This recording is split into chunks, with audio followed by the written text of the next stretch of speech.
Hello, everyone, and welcome back to another week of Record Live. Jared, how are you today? I'm good, thanks, Zanita. It's good to be back. It's been a few weeks. It's been a while, actually, probably over a month since we've both been on Record Live together. But we came matching in our winter vests. With our vests, yeah, it's getting cold. Yeah, north and south is getting cold. Jared, we are today talking about something that was kind of inspired by your editorial in the latest Record issue. I don't know if you have it there, but you posted a question in that article, and it was, what does it really mean to become like a child? And this is something that I guess we talk about a fair bit, is like having a childlike faith. And I think we can see examples in the Bible where it says that adults should teach children. And then there's other examples where it says that children have a lot to teach adults.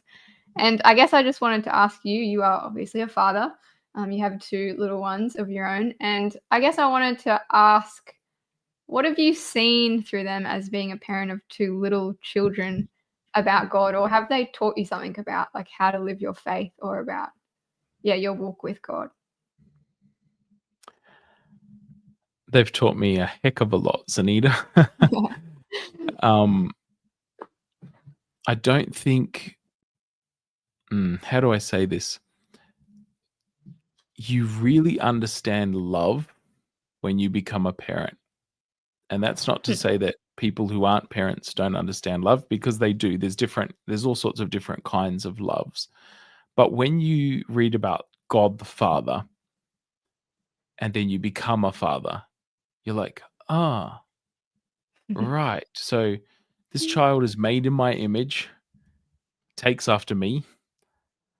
Unlike God, takes after me in the good and the bad points. So one of the hardest things as a parent is seeing yourself reflected in your child. Like if you're stressed and anxious about a lot of things, and then you see your child react in an angry way or a stressed way to a situation, you're like, ooh, they've witnessed me behaving like that, and they've taken that on in some sense. So it's a very humbling thing. Children are very good at humbling you. That's not a bad thing. But when they, when you teach them a lesson like, don't say certain things, it's not very nice, or don't play on your, like, watch a screen during dinner or whatever, and then they catch you doing it and they give you back that rule in your face, it's a very humbling experience. It's good. You're like, wow, that they've learned that lesson, they're learning that lesson, but it's accountability. It brings you up, and you're like, actually, what am I modeling in this space, and in this place? I guess for the editorial that I wrote, there was a scenario where I had gotten upset with my kids, and it was like I was, and this is not to make excuses, but I'm not a perfect parent. I was sort of triggered by something that happened, and it made me very upset. I probably overreacted, and they were upset by my reaction, understandably. And I'm 6 foot, 100 plus kilos. I'm scary dude. And they're just tiny little things, they're these tiny little people just trying to find their way in the world. And they were frightened, they were upset, they were, and yet the speed at which I was forgiven, I said sorry. I read something recently. I saw something that says, a great indicator that you'll pass your faith on to your children is if you can actually apologize to them. And now that wouldn't have been a popular sort of idea even 30, 25 years ago, to apologize to your children. You can't ever let them, sort of see that side of you. But it's shown that, parents who are willing to apologize to their children are actually more likely to pass their faith on to their children. So this wasn't why I apologize. I think I read this post, I saw this thing after this incident that I'm describing, but it's just made me think, about that. But I apologized, and I said, I love you. I'm sorry for shouting about what you had done, you know, and my child was like instantly forgiving, ready to give me a hug, um, water under the bridge. And to me, I was just like, wow, like as adults, when people offend us, sometimes we have such a hard time forgiving. Yeah. I was listening to a podcast which had John Bevere. He's a Christian author and writer, and he was talking about. He actually wrote a book. I think it was called "The Bait of Satan," and it talks about how easily we can be offended and hold on to unforgiveness. Basically, many of us are struggling that we haven't let go of something, and it Mm. impacts our spiritual walk really heavily. And it just reminded me again, knowing that we were having this conversation. I was only listening to it yesterday, and knowing that we're having this conversation today, I was like, wow, this is what I'm talking about. Like, children find it a lot easier to forgive one another. They have little spats in the playground, and then all of a sudden they're best friends again. And it's like, we as adults could learn a lot from that example. So I guess that's Yeah. what got me thinking about this idea of forgiveness, especially, but also reminded me of Jesus saying, be like little children. The kingdom of God is given unto such as them. We if you're not like a little child, you can't enter the kingdom. Statements like that are really quite confronting, I suppose. Yeah. Yeah, totally. Yeah, I think it's interesting what you're saying about saying sorry as a parent, because a lot of parents freak out about wanting to do the right thing all of the time and, wanting to be the perfect parent. But I think I've also heard this as well, where it's, I think someone was actually telling me something they really loved about their parents was that they were quick to apologize, and they would actually repair things instead of just like do bad and then try and be better kind of thing. So I think it is really powerful when you do the wrong thing to like show how to make that repair and how to kind of like ask forgiveness and apologize, because everyone finds that so difficult. But I guess like in this example that you've given of your children, you've obviously pointed out very forgiving and very generous and, quick to forgive, quick to forget. But I'm sure your children aren't always like that. Would I be right in saying that? 100%. The other thing they've taught me about God's love is that unconditionalness of it. Like, I love them, and I love them so much it hurts sometimes. And yet they give me headaches. Like, I will say, don't do this. You're going to be in danger. The outcome's not going to be good. If you swing around on your chair, you're going to drop your drink. You're going to spill it all over the ground. And then 3 minutes later, the carpet's wet, and you just like, I have told you, I have put everything before you. I have helped you to make the right decision, and you've made bad choices. And that is 100% what, like, the way God sees me. He loves me. He wants what is best for me. He's given me instructions to be obedient to, and yet I still do my own thing. I still mess up and sadden him sometimes, potentially, with my choices that I make, and yet he still loves me anyway. That unconditionalness of it, you sort of, it twigs when you have kids, like, oh yeah, they're willful, disobedient little creatures. Sometimes they're just doing their own thing. They're fighting with each other. I've got a boy and a girl, and they're in that age now where they're getting a bit older.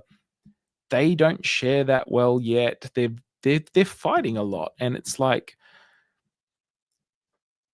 that is redeemed by how much I love them, by how much they love each other. Like, you see that love, and it gets you through the pressure times, the difficult times, whatever. But it is difficult when you're like, hey, can you please stop doing that?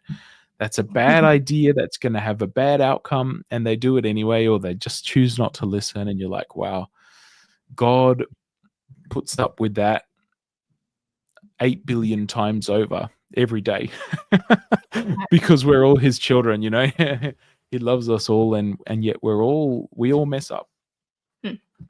Totally, yeah. Yeah, I think we can see the childlike. I think when people talk about childlike faith, they often talk about they're very trusting, they're very innocent, they're very forgiving, like you said, they're very joyful.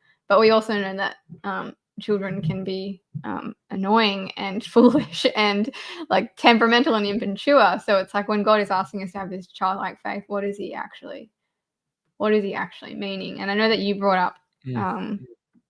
You kind of explored this in your editorial. I don't know if you want to kind of, it might be helpful just to like look at a few verses, because Jesus doesn't actually say have a childlike faith, but he tells us to become like little children, which, yeah, what does that mean? What does that actually look like to become little children? Which parts of children are we wanting to emulate, and which are we not wanting to emulate? Well, one of the passages I looked at is in Matthew chapter 18, and I find it interesting that, you know, the disciples are arguing about who will be the greatest. Now, either they did that a bit, and there's a few different examples in the Gospels, or the different Gospel writers have just chosen to place it in different places for emphasis. But it seemed like this was a common topic for debate, like who's going to be the greatest in God's kingdom. When Jesus sets up his kingdom, who's going to be his right-hand man? Who's going to get all the laurels? And it seems like Jesus uses a nearby child in this instance as almost an object lesson, like pulls the kid into the circle, like, hey, Yeah. and he says in a few verses down from the start of the chapter, he says, listen, I'm paraphrasing, unless you become like little children, you will never enter the kingdom of heaven. So, whoa. So that should cause us to think about what that looks like. And then he says, therefore, whoever takes the lowly position of this child is the greatest kingdom of heaven. And whoever welcomes such a child in my name welcomes me. So there's two sort of things that I guess immediately stand out to me. Humility. Children don't necessarily have a sense of their own importance. They're sort of equal in some senses. There's a point in their lives where the hierarchy comes in, the pecking order, the jostling at schoolyard, trying to find out who's my friend and who's most popular and whatever. But at a certain point, for much of a child's early life, they're very humble. They see themselves as part of their parents, their extension of their parents. They don't sort of have a sense of self, and they're not trying to push anyone down or to be greater than anyone else. There's that very that it's a lowly position. And in many societies, like the society that Jesus walked in, children weren't all that well respected or treated. They were seen, not heard, sort of thing, until sort of, probably 30 years ago. It was the same in our society as well. Children are to be seen, not heard. There was not a lot of value socially, financially.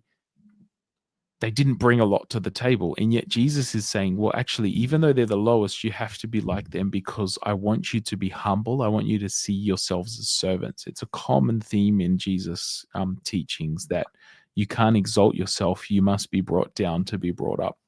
And then the second part of that, which is interesting, and whoever welcomes a child in my name, such as this, welcomes me as well. It reminds me of the sheep and the goats conversation, whatever you do for the least of these. So the most vulnerable, the widows, the orphans, Jesus is again emphasizing, don't jostle for position and power, be humble, but serve the least, because I'm with them as well. They're made in my image as well. I love them immensely as well. So children, Jesus flips the economy upside down, and he says, look, this is what you think of as the lowest in this place.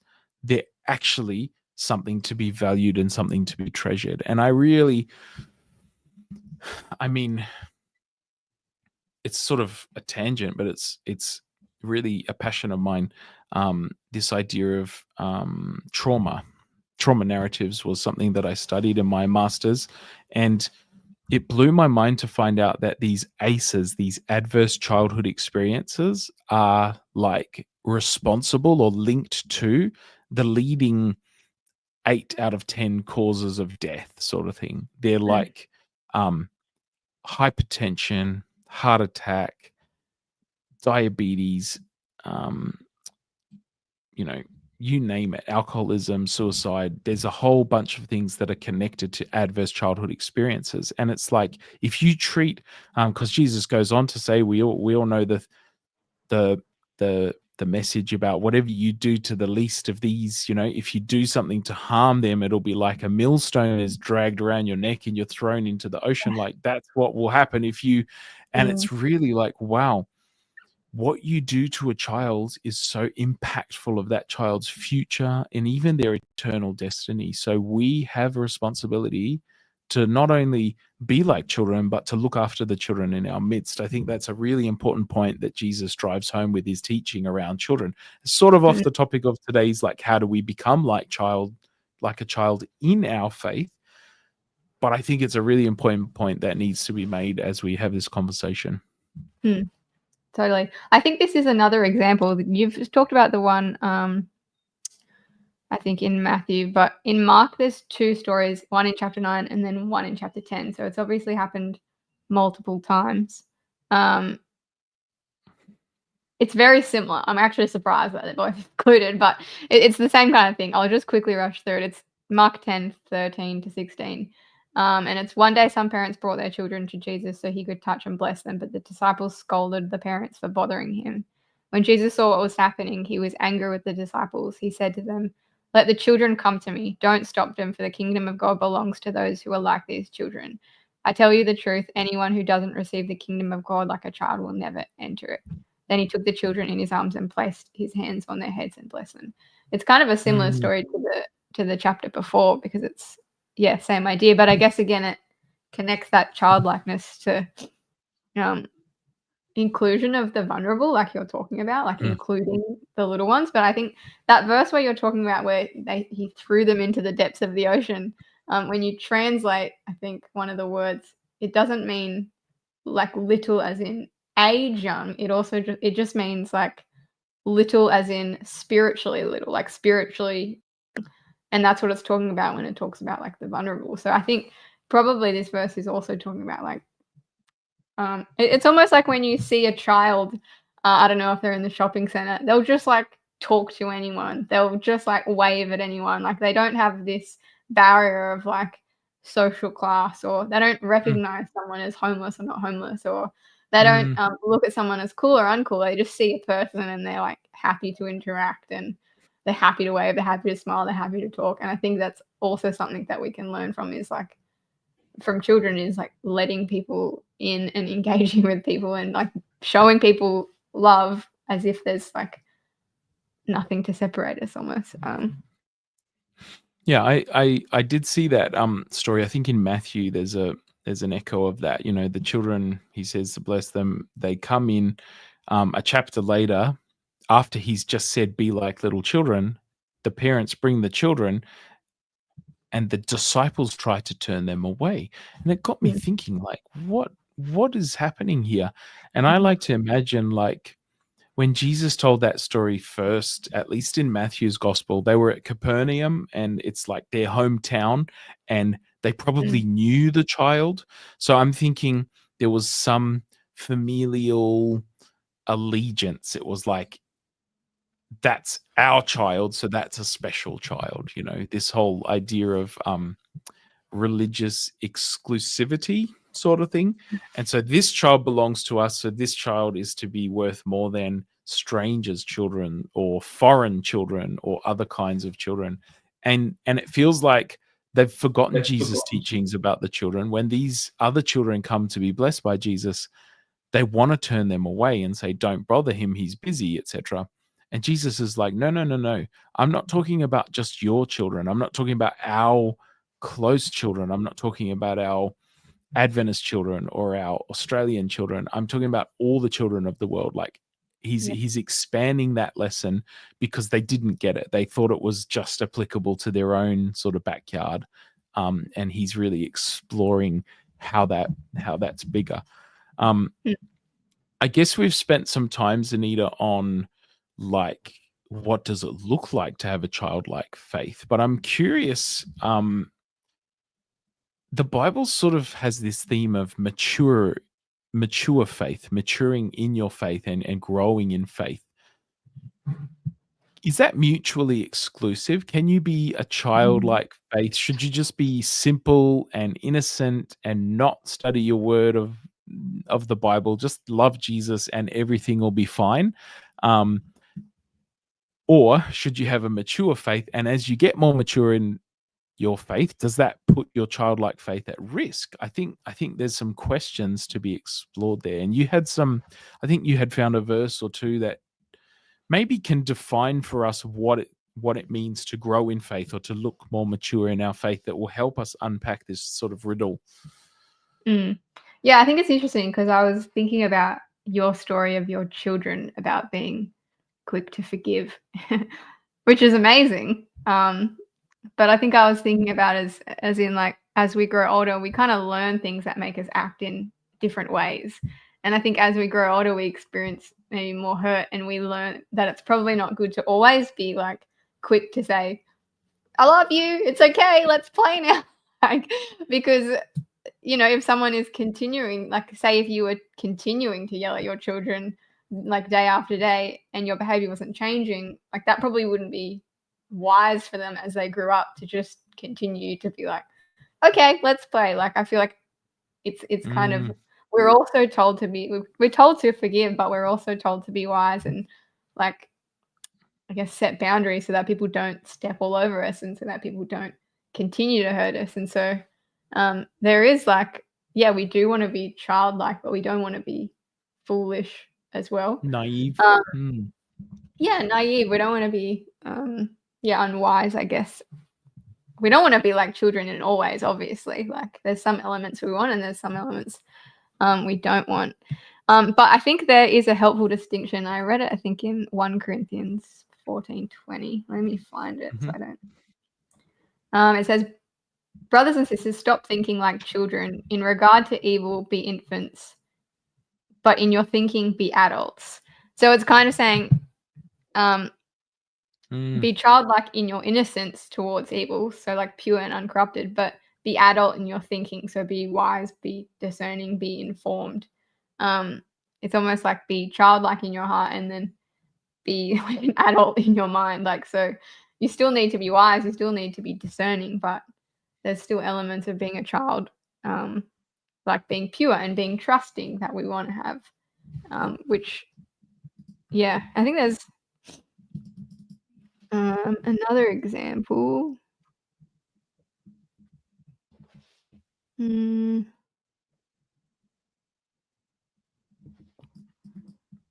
I think there's also one that you talked about, maybe while I find this, about Paul talking about milk and solids.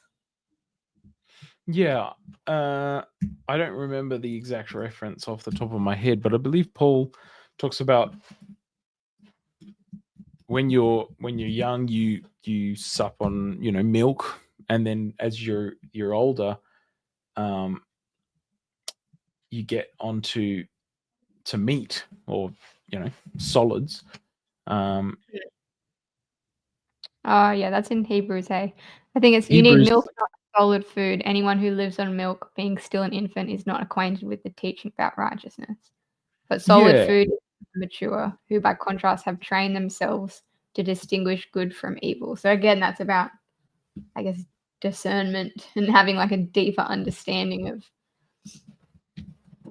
I think it's to do with it seems like both of those passages are a little bit similar in terms of avoiding doing evil willfully. And so perhaps, as you've said, your heart, your attitude towards forgiveness and love, letting go of things for yourself at least, should be like a child. You should be easy to forgive in that sense, and to love, to not discriminate, to unlearn the taught behaviors, the prejudices, and the culturation that you get. But at the same time, as you get more discerning, you, just like you go from milk to solid foods, you should avoid evil more intentionally, I suppose. The more you know, the more you can make good choices. And I think God is all about seeing us make good choices, our intentional choices should be good ones. Mm. And that's not to say he only accepts us because of that. I think, it's not to say we just have to work our way to salvation, but it's as we get more discerning, we will make better choices that help us to avoid evil. We don't want to willfully go out and do the things that we know are wrong just because, we feel like we're under grace and God will forgive us for those things, sort of thing. Yeah, it also talks about that in Ephesians 4. It says, it's kind of a long lead up, but it's saying, Christ may be built up until we all reach unity in the faith and in the knowledge of the Son of God and become mature, attaining to the whole measure of the fullness of Christ. Then we will no longer be infants, tossed back and forth by the waves and blown here and there by every wind of teaching and by the cunning and craftiness of people in their deceitful scheming. If you imagine like an infant, an actual baby, they don't have any control over where they go, what they do. We say that it must be freaky for a kid to fall asleep in the car or somewhere, and then they wake up and they're in a completely different place. Like you fall asleep at church and you wake up and you're at home again. It's like, whoa, teleportation. Like, how did I get here? Yeah. And so I guess that's what it means, tossed about on the currents. It's like, well, as a baby, you can't make decisions about where you live, where you go, what you do, who you associate with. And in many ways, you're just stuck with the lot that you're given. But as an adult, as you grow and mature, you get to make your own decisions. And in the Christian faith, I suppose it's the same way. When we first become Christians, sometimes we just go along with the crowd a little bit. We just sort of whatever the popular thing is, whatever whatever feels good, whatever sort of first attracted us to the message, we just go with that. And as we grow and learn, our faith might develop and it might change because we're maturing in that faith. And I don't think that is the same thing as what Jesus is talking about when he says you have a childlike faith. You should be lowly. You should look after children in your midst, look after the vulnerable. I think those are they can be related, but they're not talking about the same thing. I guess bringing this home, we don't have very long left, Jared. What practically can people do to become more childlike in their faith? Or to become more like little children, I guess.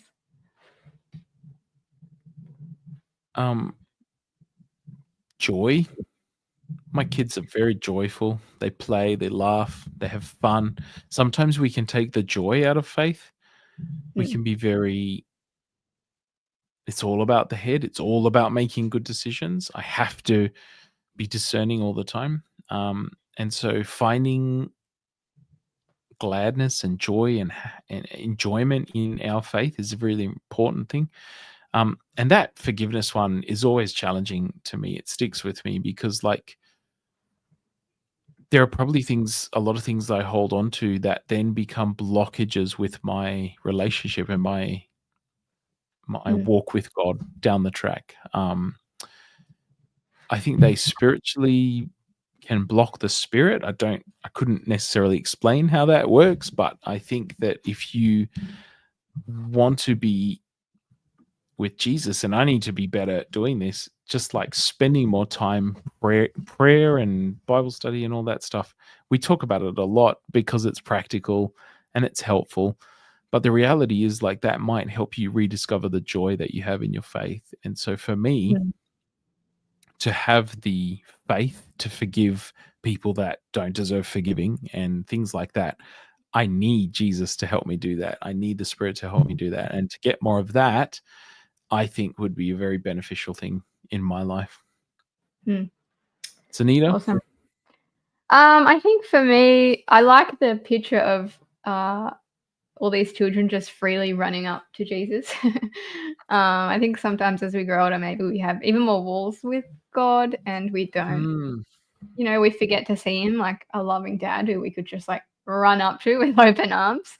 And I think there's one time in the Bible where when you translate like father, it actually translates to papa, which I think is really sweet because it's, I guess when you think of the word papa, it's like, I don't know, there's all these different names for God, obviously, and some of them are more relatable than others. And obviously father is more relatable, and like papa is like such a sweet way to like think of God. And so I think just, yeah, being like a child in how I approach him, and maybe like pulling down some of those things that are making me kind of relate to him as like, I don't know, a stranger I don't really know, or a guy on a throne, or some man with a crown, instead of just like a loving dad who wants to spend time with me.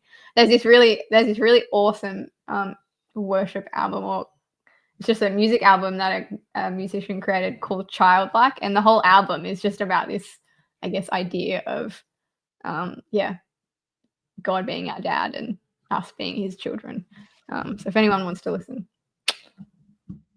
it's a fun listen. Your kids might like it too. But yeah, I think that would be probably my takeaway.